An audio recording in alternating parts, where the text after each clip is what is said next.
আমাদের মেগাস্টার শাকিব খানের মা রাজিয়া বেগম শাকিব খানকে নিয়ে এমন কিছু ইন্টারেস্টিং ইনফরমেশন শেয়ার করেছেন যা অনেকেই জানে না। কি সেই ইনফরমেশনগুলো সেটা তো জানাবো, সাথে তাণ্ডব সিনেমা সম্পর্কে শাকিব খান এমন কিছু ইনফরমেশন শেয়ার করেছেন যা জানার পর আপনারা বুঝতে পারবেন তাণ্ডব কোন লেভেলের সিনেমা। তো ভাই আজকের ভিডিওটা এক কথায় অনেক বেশি ইন্টারেস্টিং হবে, অবশ্যই শেষ পর্যন্ত দেখবেন। তাহলে চলুন আর বেশি কথা না বলে ভিডিও শুরু করি। প্রথমে আসি শাকিব খানের মায়ের কাছে। রিসেন্ট একটা ইন্টারভিউ এর মধ্যে শাকিব খানের মা রাজিয়া বেগম বলেন, মাসুদ অর্থাৎ শাকিব খান ছোটবেলা থেকে পড়াশোনাতে অনেক বেশি মেধাবী ছিলেন, যার কারণে তাদের পরিবার চেয়েছিলেন শাকিব খান বড় হয়ে ডাক্তার কিংবা ইঞ্জিনিয়ার হবেন। তার জন্য পড়ালেখা করিয়েছিলাম সায়েন্স গ্রুপ থেকে। শাকিব খান স্পেশালি গণিতের মধ্যে অনেক বেশি ভালো ছিল। পড়াশোনাতে এত ভালো থাকার কারণে তাদের প্ল্যান ছিল শাকিব খানকে বিদেশে পড়ালেখা করাবেন। এইচএসসি কমপ্লিট করার পর গরমের ছুটিতে তিনি সময় কাটানোর জন্য মার্শাল আর্ট এবং ডান্স ক্লাসে জয়েন করেন। সেখান থেকে তার মনে অভিনয়ের একটা ভূত চেপে বসে। যদিও শাকিব খানের মা বলেন তারা প্রথম দিকে আপত্তি জানিয়েছিলেন, তারা চাইছিলেন না শাকিব খান অভিনয় করুক। তারপর শাকিব খান তাদেরকে বলেন তিনি মাত্র 3 মাস দেখবেন, এরপর তিনি অভিনয় ছেড়ে দিবেন। এ কথা শোনার পর শাকিব খানের মা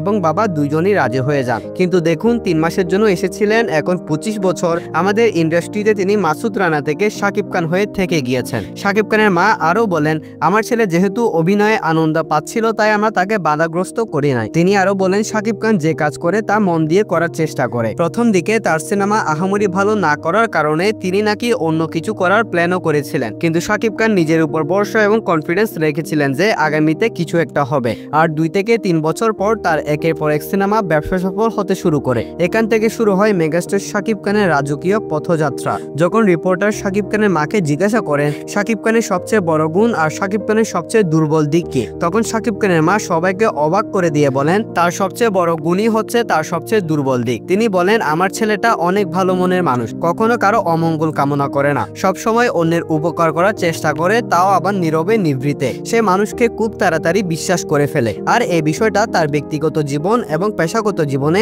অনেকবার আঘাত হয়ে ফিরেছে। আমার ছেলে অনেক চাপা স্বভাবের, মনের মধ্যে থাকা কষ্ট কাউকে বুঝতে দেয় না, সে সবসময় অন্যকে হাসি খুশি রাখার চেষ্টা করে। তো শাকিব খানের মা ওই ইন্টারভিউটার মধ্যে এমনই কিছু ইনফরমেশন শেয়ার করেছিলেন। আর শাকিব খান কিন্তু আজকের এই অবস্থান একদিনে তৈরি করেন নাই, তাকে অনেক রকম ভাবে আটকানোর চেষ্টা করা হয়েছিল, কিন্তু বারবার তিনি শক্তিশালী হয়ে ফিরে এসেছেন। আর 3 মাসের জন্য পা রাখা সেই যুবক ছেলেটা দীর্ঘ 25 বছরের বেশি সময় ধরে তিনি ঢালিউড ইন্ডাস্ট্রিকে টিকিয়ে রেখেছেন এবং সামনের দিকে এগিয়ে নিয়ে যাচ্ছেন। আগামীতে রিলিজ পেতে চলেছে মেগাস্টার শাকিব খানের তাণ্ডব নামের একটি সিনেমা। এই সিনেমা সম্পর্কে শাকিব খান বলেন, তাণ্ডব অসম্ভব ভালো নির্মাণের সিনেমা। আমি রাফিকে বলেছি, রাফি এটা তোর লাইফের বেস্ট সিনেমা। আমি ডাবিং করেছি এবং সিনেমাটা দেখেছি আর অবাক হয়ে বলেছি, রাফি এটা তুই কি বানালি। তাণ্ডবের গান, ফাইট, গল্প সবকিছুই অসাধারণ, আমি শিল্পী হয়ে মুগ্ধ হয়েছি। তো শাকিব খান নিজেই তাণ্ডব সিনেমার রিভিউ আমাদেরকে দিয়ে দিয়েছেন, তাহলে তো বুঝতে পারছেন তাণ্ডব কোন লেভেলের সিনেমা হতে চলেছে। এখন শুধু সিনেমা হলে গিয়ে তাণ্ডব দেখার অপেক্ষা।